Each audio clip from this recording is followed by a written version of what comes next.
welcome to the Racing Nuggets podcast. I'm PJ Noodleman, and tonight's guest is a longtime racer in the Midwest area. Matt Berger joins us. Welcome, Matt, to the podcast. Hi, good to be Glad to, here. glad to have you here, too. Now, I got to admit, it was that 39 car, former driver Alex Papini, that kind of turned me on to what you're all about. You are quite the storied history of a racer. How did you get involved in racing to begin with? I had an uncle that was involved with it with Roadrunners, kind of like a hobby stock at Rockford, and yeah, he was helping Scott Reynolds back. I want to say early '80s. They actually won a championship with the old style car, and yeah, that was kind of what got me started when I was not only think I wasn't even a teenager yet, so I was. He had a daughter the same age as me, so we used to hang out all the time, our cousins, and yeah, we'd go down there and mess with them. They'd kick us out of the garage, and then we'd go to the racetrack and watch them run. That was what got me started. It got me going in it.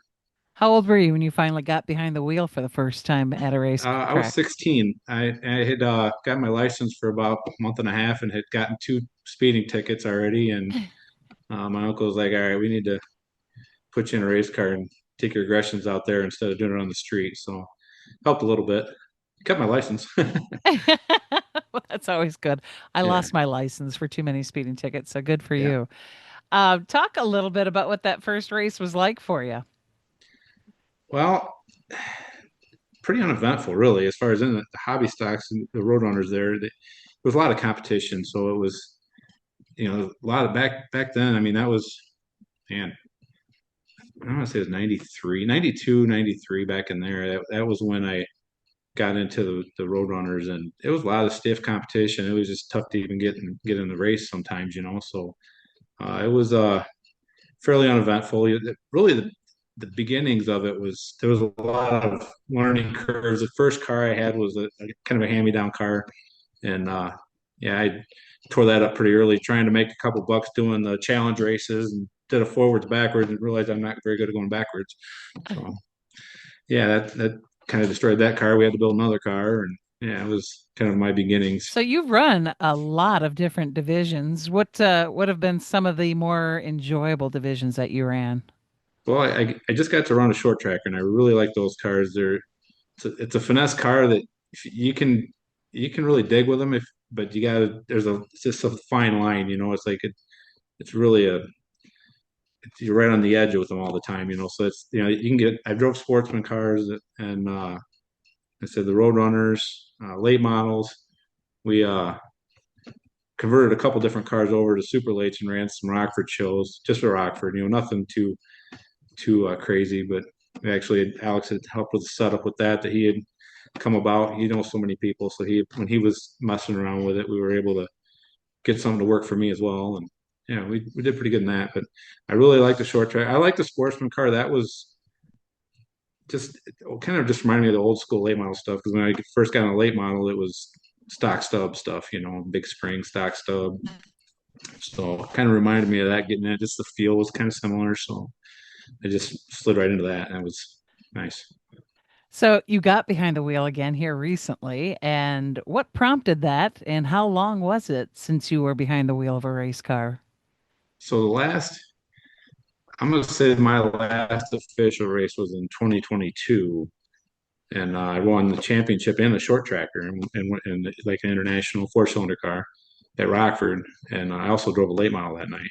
But that was the last time I drove a car, and then I don't know exactly what brought it up. I don't know if Kelly Evick had anything to do with it because he's friends with Scotty Haft, and Scotty's dad owns the cars. And it was one of those. He just gave me a call and said, "Hey, you want to drive this car Friday at Golden Sands?" I'm like, "Yeah, think about it." And he goes, "Well, I kind of need to know." And I was like, "When is it?" He goes, "Well, it's this Friday." I'm like, "Well, all right, let me think about it." So I thought about it for about 4 hours, and then he sent me a message. "Hey, we need to figure this out if you're going to do it or not." And I was like, "All right, let's just do it." And then we had our guys on the crew. They were egging me on to do it. So yeah, why not?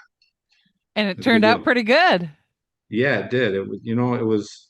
We went over there for one night over to the garage and just I sat in the car, but I didn't even put the seatbelts on. I brought all my stuff and we were messing around and we put it on the scales to see how close it was, and we tweaked that a little bit, but it was pretty much took it out the way it was and just ran the shit out of it. It was a pretty good car to begin. And and he raced it out there in the past last year and it was fast then too. So it wasn't like I was getting in something that hadn't been there. But yeah, it was just a yeah, let's give it a try. I had no idea what to expect either. It was one of those just get in the car and it just felt good. The banking was cool at the track. It was kind of wild because there's no walls like at the edge of the track. So didn't really the banking is so similar all the way around the racetrack. It didn't really bother me, or I didn't really even notice it too much, to be honest with you. But it was a good time. Was that Cool the track. first time that you ran at Golden Sands? That's the first time I've ever been there or seen it. I Wow. I watched about 30 seconds of some qualifying stuff, and then yeah, that was on like a YouTube video of it, and that was about it. We showed up, and when I got in the car, the belts didn't even hardly fit me. We had to adjust the belts, and we're like 5 minutes from qualifying, and I didn't even put my helmet on when we were over there the night before. So yeah, we were trying to figure stuff out and get fit it in there just to get out practice. So yeah, the first session was kind of a just try to get on I got in the car and I didn't even look at the track enough to know how to get on the track. I looked over at Dave Scott's dad and I was like, hey, I don't even know where to go to get on the track. And look, we were parked next to Blake Nottestead. He's actually driving Kelly Evick's old car. That is a car that I put together with Kelly. So that was kind of I knew what he had, so I knew what I was up against. And Carter Stark was there. A lot of good guys were there for the four cylinder stuff. So it was cool. It was really cool to just get out there and get a feel for it. It's so weird going to a new track and not having any idea. And a lot of times you try to get out there and practice and just like I throw it in the fire to see what happens. I love Yeah. it. I love that. That is so It was awesome. Are you pretty going to cool. be getting back behind the wheel again yet this year? Yeah, they had a three race deal for I forget what they call it. I think it's a four cylinder mayhem or something. I forget what it's called now, darn it. But yeah, it's a three race deal. They were supposed to run at Jefferson a week or two ago, and that got canceled with all the heat, and the track I think was having some issues, and so that's going to be the 26th of July. We're going to try to run that, and then the week before is Slinger. So yeah, that was one of those things. I was just going to go try it the one time and see if I was washed up or not, and did okay. So if we want to run it again, we can. And okay, let's go for it. Why not? Cool. Talk a little bit about that car there behind you. Oh yeah, this is Evan Leahy's car. It's so I started off with Evan. I was the year that I ran the short tracker at Rockford in 2022. I grew up with his dad Chad and Jason Reddington, and we just kind of had a clique of all of us the same age, just grew up together. And so there was times where we weren't, we were apart, and the racing always brought us back together, or something did, a family, just whatever. It was one of those deals. But I was out there messing around. I was done qualifying, and I walked up to the stands, and I seen Evan out there running, and man, he was struggling. And I had said something to Chad passing, hey, shoot me your number sometime, and I'll come over and give you a hand on it, just check it out. And I've helped a couple different guys with sportsmen, not too much, just, maybe help them set up a little bit and just talk them up a little, but I never really took anybody under my wing other than the stuff I've done with Alex. But uh, so that went through that whole year. And I was also messing around with my daughter getting started racing. And that unfortunately didn't work out as well as we would have liked, but she was doing one of the six cylinder stock style cars. And so between the two of them, I was pretty busy. So Chad didn't bother me with it that year. And then the next year, 2023, which was the last year at Rockford, I got out there early and I was helping Kelly with his short tracker. And I've done a lot of work with Kelly. I mean, Kelly and I, with all the guys there, with Andy and all them guys, we built a couple of them short trackers, so I knew them really well. I did some stuff with Bill Scott, Vic and Jim's. I don't know if you know who that is, but Hmm. uh, he had a couple cars he had a car that BJ Sparkman drove, and there's just a lot of cool history there with all this the full circle stuff, But anyways, I got back out there with Kelly, and I seen Chad again. I'm like, I'm coming over. Give me your address. I'm not even going to ask you if you want me to help. I'm just coming over, and that was kind of the start of it. So yeah, that's how I got started with this car. And actually, it wasn't even this car. It was an old car, an old sportsman car. I had the full floorboard and firewall, and these don't have any of that now. The new sportsman cars are all fabricated. They're just sheet metal interiors and stuff. So not fabricated in the sense of the chassis, but just interior. So just a different animal. But yeah, so after that year in 2023 that we got this car and yeah, this thing's been a pretty good car. We went out a few times last year, just kind of feel it out, see how we were gonna if we wanted to get serious about him getting into other racetracks because they weren't sure what they wanted to do with Rockford closing. He was so bummed about Rockford not staying open. He wanted to win there so bad. And we had a few opportunities in the old car. Just an old jalopy. We had one week that he was leading the feature and the fuel cell foam came apart and plugged the filter. And he had to have 10 car lengths on the field with 10 to go. And, you never know. Caution could have come out, but it could have been green and he would have had a trophy and Hmm. been me a little happier anyways. But, racers are never satisfied. Ain't that the truth? Ain't that the truth? Yeah, yeah. All right, well, we've kind of touched a little bit and talked a little bit about Alex, and we're speaking about Alex Papini.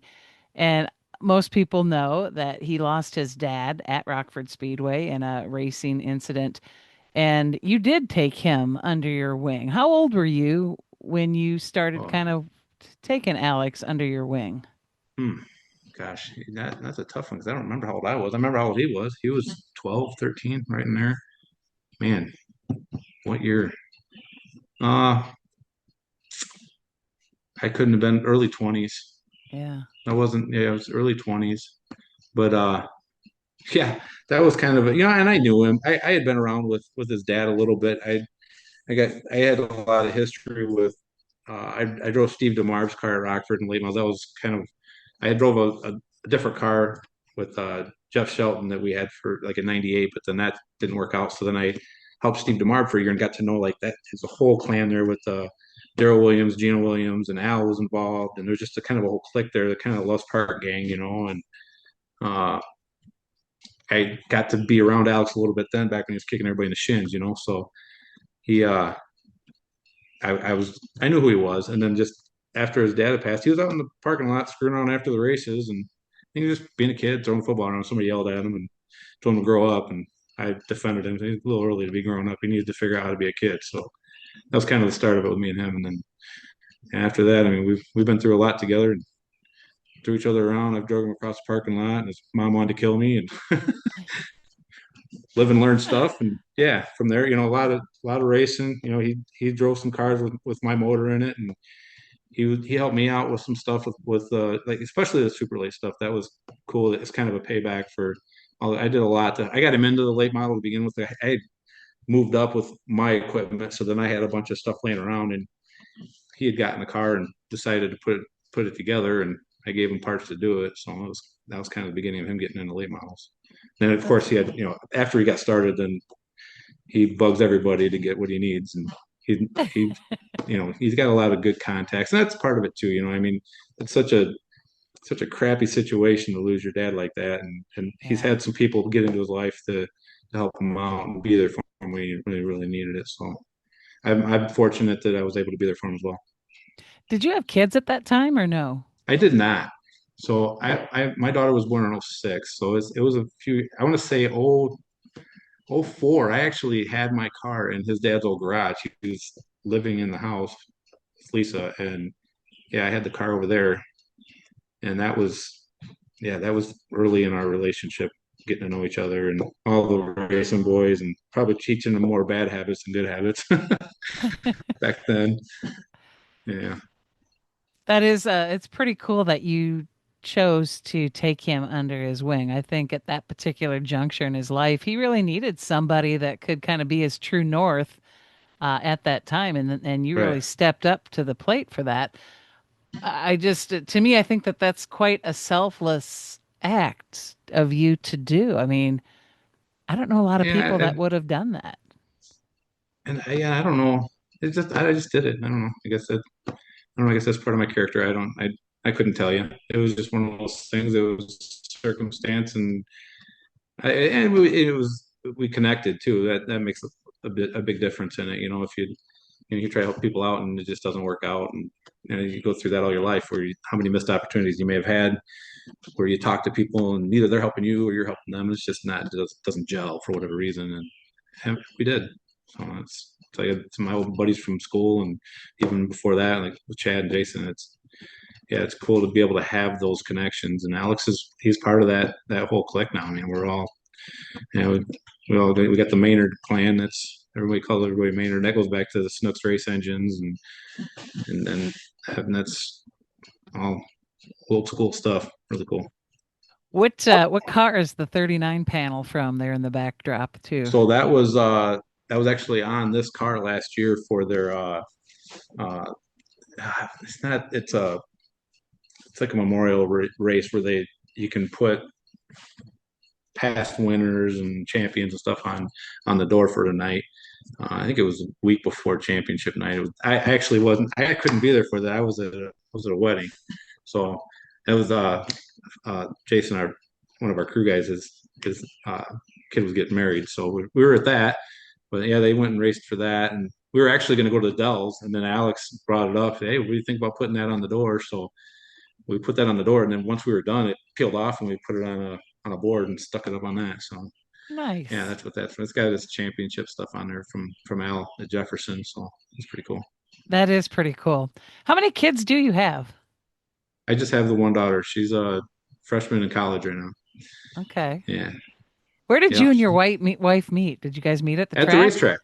Yeah, we met at the racetrack. Yeah, I was racing the Roadrunners. I was 93. I was real early in my race. Yeah, she's known me for my whole racing career, so I'm surprised she still puts up with me. What was That's she I doing? What was she doing at the track? Is she involved in racing as well, Um, or? she doesn't hang out too much with it anymore. She used to be. She recorded all my early races. I mean, I got so many tapes and stuff of just like home video stuff. Like I got the little tapes and all the create. Actually, my mom started converting. They do that now where they convert VHS tapes and all that to PDF files or whatever, and to put them on files. And I gave her a bunch of that stuff to do. So yeah, she's got somebody that she's got doing it, but. Yeah, the wife is, I've retired so many times. She's just kind of like, man, whatever, go do what you're gonna do. But yeah, for the majority of my career, she was there for everything. So That's cool. yeah, It's hard to retire from racing, isn't it? it's like I don't say I retired from racing. It's really I just retired from driving because every time I'll get out of a car and all right, I'm done, and then Kelly Emmett calls up and say, hey, I want to build a short tracker. Why don't you come over and give me a hand? I'll go look at it, and the next thing you know, I'm over there 3 nights a week. So yeah, I enjoy doing it. It was one of those when I kind of made a decision to not drive and not really pursue, uh, just make sure I was driving. It was like I wanted to be Yeah. around them, but I wasn't sure how much. And then you quit driving and you kind of quit messing around with them, and you okay, I miss it a little bit. And then somebody will call and say, hey man, you want to come over and check out my car or something? And yeah, next thing you know, I'm helping them set up their stuff. So And away we go again, away we right? go on to the next one. Right? Is there a race that you have never been able to run that you still kind of have a dream to do? Um,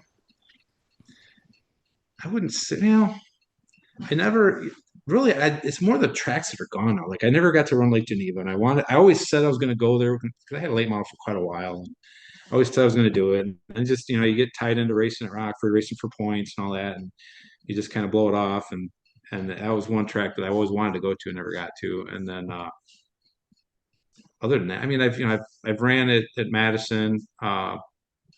Slinger is something that I'm looking forward to taking the short tracker there because I've been to Slinger a couple times, but it wasn't really great straight. Like I took the late model there once, but I was when we were going through different Hoosier tires. They had a D800 and S800 and all these different tires.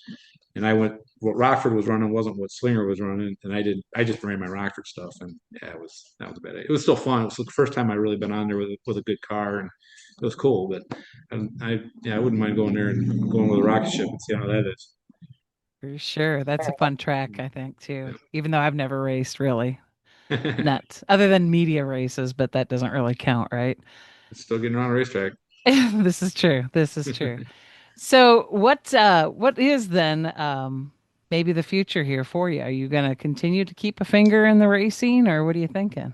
Yeah, I don't know how much I'll drive. I've always in the past I've always just kind of if it was the right deal, yeah, I'll get in a car. I'm not afraid to get in a car, But I like how like this whole situation with Evan. It's and as a younger guy, 21, 22 years old, and just kind of mentoring somebody, and I was like, it's here, like I did it with Alex, and just that was kind of a father figure with him a lot, and trying to be there for him, and it's like this is the next kind of stage with it. Uh, yeah, I told you I raced a little, my daughter started racing a little bit, and that was kind of my one regret. I would say if I had one was that if I wasn't racing the short trackers, she might still be racing because she was actually pretty decent at it. But I was running for a championship in that car, and yeah, she had no fear. I was definitely I needed to pull the reins in on her. But most of the time, it's a kid, 15, 16-year-old kid. They're afraid to just run around the bottom, and she wasn't afraid of nothing. But yeah, so I think I'll keep messing around with it until the wife says she's done with me. I'll have to, I I'll have don't know to, if that'll I'll have to, happen. I'll have to say, oh, okay, fine, I'll quit. So, See how long I can get away with. what is your daughter going to school for? Business finance and accounting. Okay. Yeah, she's got through her first year, made the dean's list. She did really well. I'm proud of her. So yeah, Nice. she's doing good. She's in Chicago, so just that whole lifestyle adjustment. So she was in a dorm all this last year. Now she's going to be moving into an apartment with some girlfriends, and the next step in life. As a dad, it's like that's just having her gone was so crazy. Just and we only had the one child, so yeah, that it was quite the adjustment. So she's You home right now, really which is nice. She's been home for a few weeks. She'll be here till the 1st of August, and then she goes back. But yeah, it's been nice having her back. was she there when you were racing this last time? No, she had to work. She was actually in Chicago. She's got a job in Chicago, so she's commuting right now, so she doesn't lose her job. And because when she goes back to school, she finally got in where she wanted to get a job at. So she's doing what she's got to do to get through until she can get back to the routine of being in Chicago all the time. But yeah, we had a little moment the other night just with her being home and realizing, just like the growing up, and yeah, it's pretty cool. You have a Yeah, really soft spot when it comes to kids, I think. I yeah. like that about you. Thanks. Yeah, I my trade is always I've been a roofer, and I've been a leader and a foreman, and I've always tried to teach. Some guys go up there and yell and scream, and some guys go up there and try to teach, and I always felt like I was more of a teacher than a screamer. So I'll yell at the guy if I have to, but it's like that. I think I've always done that most of my career, so it kind of helps me just with everything. I got a soft spot for kids. Man, you see a kid that needs some help or something, man. I'm not going to walk by that. If I can help, I'm going to. Just kind of the way I am, I guess. But that Yeah. goes for anybody. I mean, really. Uh, Jackie, my wife, she gets so that gets same. Do you go by Jackie or is it Jacqueline or Jackie, Jacqueline, I answer yeah? to damn near everything. Yeah, she goes by Jackie, and she yeah, I don't even know what I was gonna say now, darn it.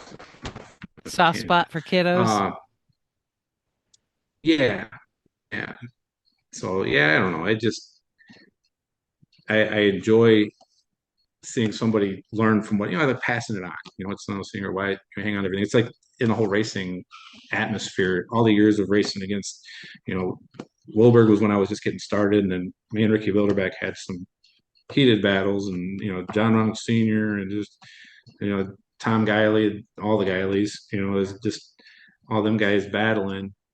It's yeah, it's pretty interesting how that all is able to transfer to somebody else when you can pass that on. Hmm. So it's Yeah, for me that's cool. you as a roofer, you are a really good communicator, I'll say. I mean, you're really well spoken, but you obviously know how to connect with people and to have that communication skill. I mean, that's something a lot of people are missing, no matter what walk of life they're in. That's a gift. Oh, That's thank really you. a gift. Yeah.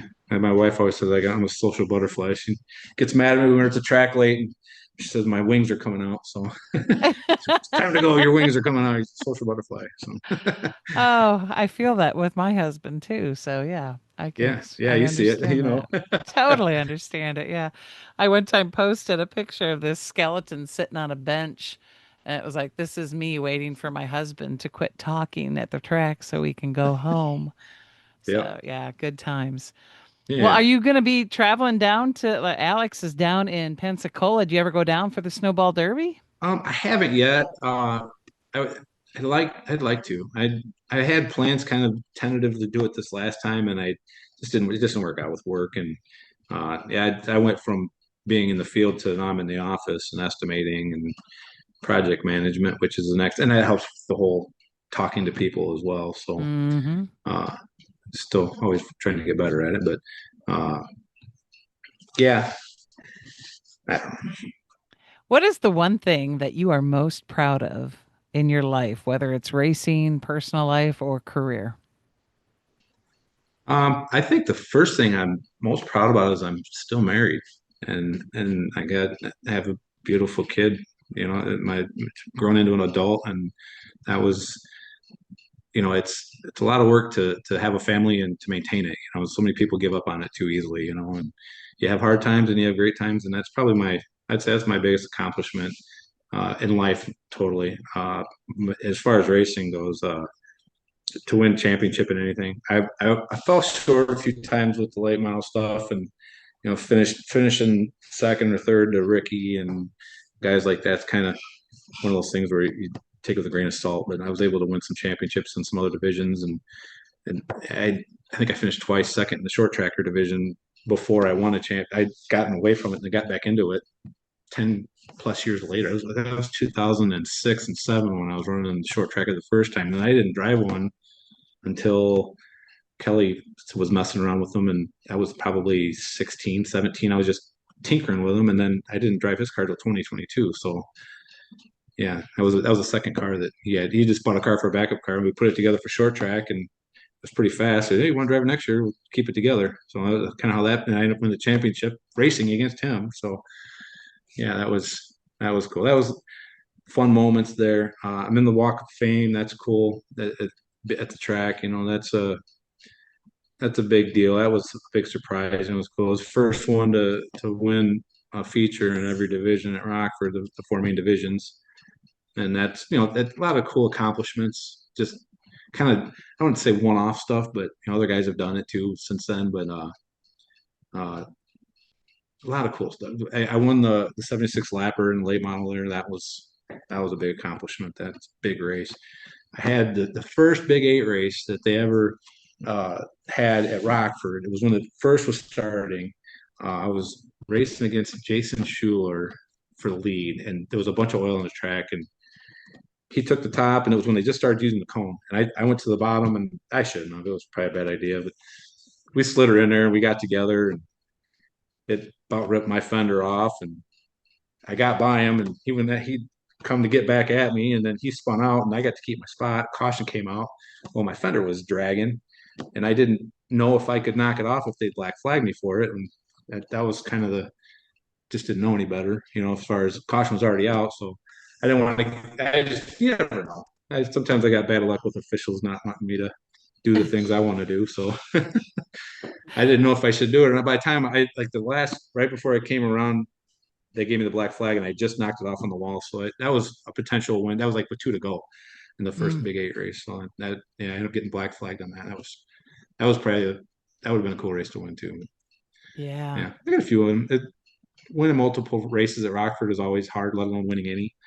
And I've done right. that a couple of times. So it's one of those you go out there with big ambitions. I'm gonna win 3 or 4 races, and in July you're lucky to have two under your belt. And it's always been real stiff competition there. Even when sometimes there wasn't a lot of car counts, there was always 3 or 4 guys there. That's kind of how you go when you go anywhere, I think. But it was pretty stiff competition. And that's pretty special to have those kinds of memories, records, whatever at Yeah, Rockford Speedway, especially, now that it's closed. It's going to be yeah, one of those tracks that people will forever talk about, and you right. have a really good spot in history for that. Yeah, I think I made my mark. And it was funny because when I first started racing, I really didn't have any ambitions of being a great race car driver, or as a kid you always I'm gonna go to NASCAR, I'm gonna be on TV or whatever. But it was just like once I got racing, it was just doing it for the enjoyment of it, and like the being around all them the people, and the becoming a family with it, just being part of that was the fun of it, and that was what kept coming back. And here the adrenaline, and yeah, just going out there and running the shit out of race cars. I mean, I had a good time doing that. Good times. How did you land on the race car number Yeah. that you've run? So I think I played football in high school and I was number 58, so I wanted that at first, and that was probably the worst idea at the time. I didn't know what a good number and a bad number was in racing. I'd been around it, but not like since I was an infant. Like some kids, like people that have their dads raced and stuff like that. I was around my uncle and stuff, so I had an idea, but it was just like I didn't know what a good number was, and that wasn't available anyways. And I was like, well, I graduated in '92, so I was like, that number's not available. So, well, the '91's available, and that was just kind of how I got onto that. And that was the first number that I had, and I had it for a long time. But it was kind of cool. I've gotten in some other cars with different numbers, so it's kind of winning it with different numbers is cool. But '91 was always my number. I didn't know many other drivers that had the number, and then yeah, Ty ended up coming to Rockford, and they said I was the other '91 when he was racing at my racetrack. So I guess that's how far that goes, right? I was actually gonna guess if Marv Zonka was your guy. I didn't know. Yeah, no, it wasn't. And at the time, I was pretty raw with what was what in racing. I was still trying to figure it out. I watched a lot of the stuff on TV, and I was my uncle Rick that raced. I'd sit with him and watch races with him, so I knew that. But like the local stuff, I wasn't. I was just kind of young, and like I played sports too, so it had me Hmm. pull away. It wasn't 100% always just racing, when I was a kid. So yeah, Who were your heroes in good times. NASCAR as you're growing up? Who were the Dale heroes that Earnhardt you was like? my guy. As Mm. Yeah, Dale Earnhardt was my guy on TV, and I like watching Dana Zach. That was like my cousin Lily, my uncle's daughter. She was a huge Dana Zach fan, and yeah, she pulled me into his camp, so that was cool. And just and just watching just any of the local guys was cool. The fast guys. When some of the big names would come in, like when Schrader and Earnhardt did their thing at Rockford, their grudge race. That was just so cool to see that. I was like so young at that age, but at that time frame. So that was the stuff that put a imprint into my what I liked, what I seen, and that was cool. I want to do that. Yeah. So that was Well, kind of Matt. neat too, because they did some stuff at Rockford, like for short track. Like at the end of the year, like they had their challenge, and then at the end of the year, if somebody didn't win the challenge, they do like a grudge race, or they do like a challenge race, and have everybody kind of just the guys that took the challenge race, and that was kind of like you got to just showcase and have a good time with the guy. Kind of have a game plan with the guys you're racing against, and here you don't want to tear your stuff up because you got to keep racing, but just put on a good show, be a showman. And that was like that whole deal with Earnhardt and Schrader was kind of the same idea. Them guys would come in and they're just showing what they're capable of, showing their talent, and that was kind of cool stuff too. Is an Yeah, for imprint. sure. I think we have grown up in probably the best time in auto racing. Yeah, Maybe if we were a little bit older, and who wants to be older? But if we were a little bit older, would have really been in the heyday. But I still feel yeah, like that. I mean, I don't know how old you are actually, Matt, but I mean, I'm going to be 55 this year. But I still feel yeah. I'll be like 52. yeah, I feel like I got to see a lot of really cool races and racers. And Yeah, um, I don't want to act like we don't have a good crop of drivers these days, but it was a different time. And I feel lucky that we got to see it that. yeah, it was a different one. Everything was so different. Just with being if it's a teenager or whatever, how you're able to hang out at the race shops and a lot of that stuff that I don't think is so you didn't just go grab a buddy and get on your bike and ride over to, Al's shop and go see what's going on, or, DeMarb's shop. And you just didn't do that. You don't do that. They don't do that now. It doesn't seem, it's more like they're kind of cultivated in their own little circle, where back then you were just trying to gobble up any information and cool stuff you could look at, it was Hmm. just hearing conversations, hearing all the guys sitting around the car after they were done working on it and talking shit about stuff, it was just that was what's cool about with Alex is that we were those guys doing that, and we were lucky enough to be in Al's old garage doing it, and he was the one that was listening to us say stuff he probably didn't need to hear. But yeah, yeah. So that's kind of cool, just that full circle. Yeah. And he turned out all right. Yeah, he's doing it. He's good. He's a good guy. He is. He's a good guy. He's a spitfire, but he's a good guy. He's very much so. And I think that's the kind of personality you want in racing, right? At Oh the end yeah, of the day, absolutely. I you mean, want someone like that. yeah, I think the more personality you can get out of a driver, I mean, that just draws people to them anyways, and gets people in the stands, and and that's always, I've always felt that way too. Just that here I don't want to say I'm a clown in a circus, but it's kind of like here, it's a big performance, and you got your ringleaders, and then you got all the supporting acts, and to understand that, and here we got to always put on a show, letting sometimes guys get emotional about things that here it's just we're racing. Let's put on a show. We don't need to tear everybody's stuff up because then if you lose 5 cars, well now it's not as good a show. You might be back, but that other guy that was in fifth or sixth that just had to drive into it because there's nowhere to go, then he's the one that because you got a hot head on it. So Yep. yeah, that's part of what I like about what I do now is kind of teaching and passing that process on to Evan and whoever else will listen. Really, I mean, yeah, I'm not afraid to. I poke at anybody just to give them a hard time to see if they'll get a reaction out of them. That's good. I think that's really Yeah, good. I love that you are still actively involved.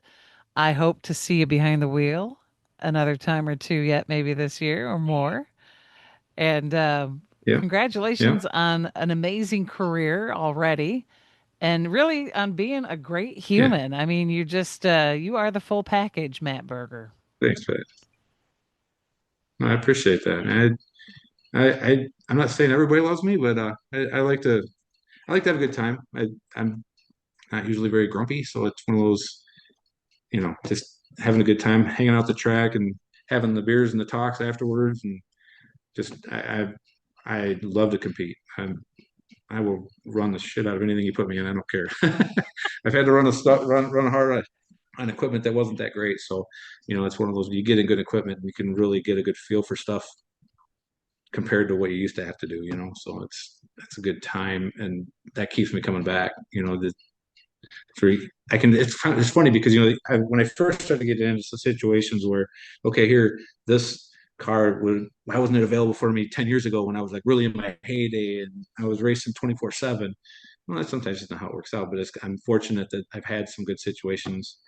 I got into a car with Jim Keener that was the late model I ran for a couple years in 17, 18, 16 a little bit. That was the year Ty came to Rockford, and I had a second time in that car. I won the feature in that 40 lapper against Ty, so that was a lot of good competition. And Nason was there. A lot of guys were there that were looking to just put on a good show for the last the chiz for the championship night. So it was pretty cool. And you came out on top. I did, yeah, yeah. It was a good race. That's awesome. Yeah, Well, Matt, I appreciate you taking time to chat with us. And thanks for seriously, having me. I really love you as a human, man. You're just a good guy all the way around. Yeah, well, we have to get down to Florida and we'll have some beers and watch some racing or something. See how it I would goes. love that. I would All right, love that'd that. be awesome. Cool. Take care. You too. Bye bye. Bye bye.